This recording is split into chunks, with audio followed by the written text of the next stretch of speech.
நிறைய பேருக்கு பிரியாணி செஞ்சாங்கன்னா குக்கரில் எப்படி டம் போடுறதுன்னு தெரியாது. நான் இப்போது செய்கிற மெத்தட் பாருங்கள். நான் வந்து அரிசி போட்டுட்டேன். இப்போ வந்து கொதிச்சிட்ருக்கு. நல்லா கொதிக்கட்டும். இப்போ கரண்டி போடாதீங்க. ஒரு நிமிஷம் மூடி வச்சுருங்க. வெயிட்டு போடாமல் அப்படியே வந்து மேலக்கா வந்து க்ளோஸ் பண்ணாமல் மேலக்கா வைக்கணும். இப்போ 1 நிமிஷம் ஆயிடுச்சு. திறப்போம். லைட்டாக வந்து கரண்டியில் வந்து சுற்றி வந்து குத்தி விட்டுடலாம். இந்த மாதிரி வந்து ஒரு 3 முறை செஞ்சால் போதும். அவ்வளோதான். இன்னும் 1 நிமிஷம் கழித்து பார்ப்போம். அதே மாதிரி குக்கரை வந்து லைட்டாக வந்து மேலக்கா க்ளோஸ் பண்ணாமல் அப்படியே மேலக்கா வைப்போம். இன்னொரு 1 நிமிஷம் ஆயிடுச்சு. இப்போ திறந்து நல்லா சலசலன்னு கொதிச்சிட்ருக்கோம். தீயை வந்து ஃபுல்லாக வந்து குறைச்சிருங்க. ஃபுல்லாக குறைச்சிட்டேன். இப்போ குறைஞ்ச பிறகு நம்ம வந்து ஒரு முறை அதே மாதிரி வந்து கிண்டி விடணும். இது வந்து குக்கரில் பிச்சு பிச்சுன்னு இல்லாமல் உதிரியாக வர மாதிரி ஒரு ஸ்டைலுங்க இது. அவ்வளோதான். இப்போ அடுத்த முறை டம் போடுற ஸ்டேஜுக்கு வந்துடும்.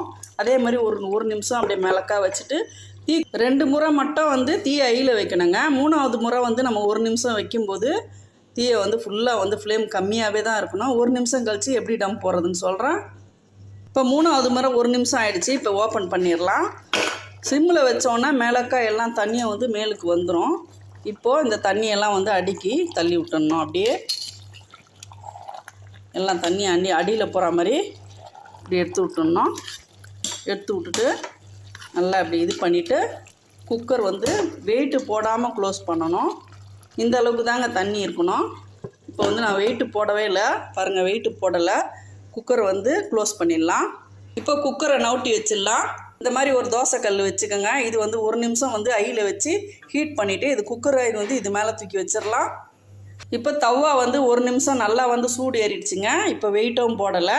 குக்கர் க்ளோஸ் பண்ணியாச்சு. இப்போ கரெக்டாக வந்து 20 நிமிஷம் கழித்து ஓப்பன் பண்ணி பார்ப்போம். ஃபுல்லாக வந்து ஃப்ளேம் வந்து கம்மியாக தாங்க இருக்கணும். ஃப்ளேம் ஹை பண்ணிடக்கூடாது. கம்மியிலேருந்து அதுலேருந்து 20 நிமிஷம் கணக்கு வச்சுக்கோங்க. 20 நிமிஷம் ஆகிடுச்சு. கேஸ் ஆஃப் பண்ணிடலாம். இப்போ ஓப்பன் பண்ணிடலாம்.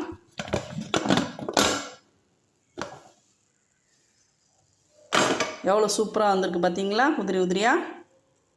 நிறைய பேர் பிரியாணி நல்லா செய்துருவாங்க. ஆனால் டம்மில் வந்து கோட்டை விட்ருவாங்கங்க. இந்தமாரி செஞ்சோம்னா நல்லா வந்து சூப்பராக இருக்கும். சாயந்தரம் வரல வந்து இந்த கட்டியாக வந்து குக்கரில் செஞ்சால் வந்து முழுக்கு மாதிரி ஆகிடும். அந்த மாதிரி இல்லாமல் ரொம்பவே சூப்பராக இருக்குங்க. பாருங்கள், நல்லா வந்து அருமையாக இருக்குது. அதேமாதிரி குக்கர்லேயே வைக்காமல் வேறு ஒரு ஹாட் பேக்லேயே வேறு ஒரு பாத்திரத்தில் மாட்டினீங்கன்னா அந்த குக்கர் ஹீட்டுக்கு அதிகமாக வந்து பிச்சு பிச்சுன்னு ஆகாமல் நல்லா உதிரியாக இருக்கும். ட்ரை பண்ணி பாருங்கள்.